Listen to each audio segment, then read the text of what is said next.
Morning, Steve Freed in Chicago with the morning grain comments. Well, happy Thursday.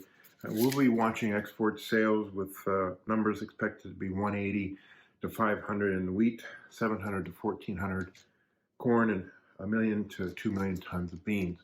Again, the bears are kind of worried about if these numbers don't show up at least at this level or a little bit higher, it could be disappointing and cause a wave of selling, especially in beans and corn. We also noted that we came out yesterday with some average trade guests for the November 9th report. Trade's looking for a corn crop of 1550 versus government's 1519. A bean crop of 4484 versus the USDA's 4448. Carry out in corn 1480 versus 1500. Beans 362 versus 320. And wheat 581 versus 580. I think those numbers would be bearish corn and soybeans.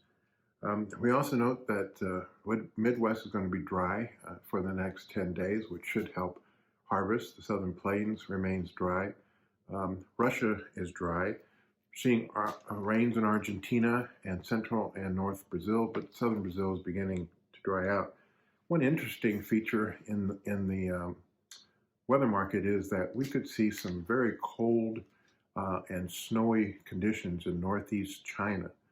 This is really rare for this time of year.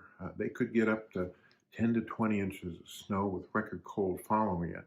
Won't do anything for their crops, but might stress some livestock, but more importantly, would cause some travel problems, some human life problems, and could also cause some electrical shortages. So this is pretty rare. I think that sometimes this type of cold air will back up into the Arctic and then could come down into the United States later. So we're seeing some extreme weather conditions, and we'll see if that plays into prices in 2022. We also noted that Russia put a quota for the next 6 months on fertilizer exports. China's already slowing their fertilizer exports.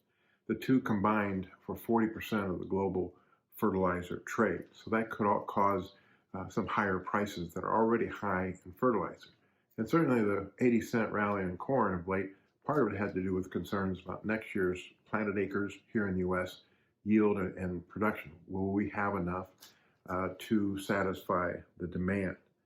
The Dalian soybean futures, corn are higher, while meal and palm and soybean oil are lower. U.S. cash crush margins are very positive, but as long as there's favorable weather in South America and China has been a reluctant buyer of U.S. beans, that could be negative to the bean market. We did see Matif rapeseed and canola back off a little bit from their highs, maybe on some profit taking, but Canada's crush is down only 1% to date versus the government USDA's estimate of 26% decline. That could only leave 3.7 million tons rapeseed for export versus normal 10, and that it could drop global trade to 10 from 17. We also note that Australia is seeing some rain, especially in the east, and that may be too much for some of their crops. U.S. wheat prices are still above, especially Eastern Europe and the Black Sea, so we're not seeing any business there. So we'll be watching export sales, we'll be watching weather, we'll be watching money flow to see what's happening in prices.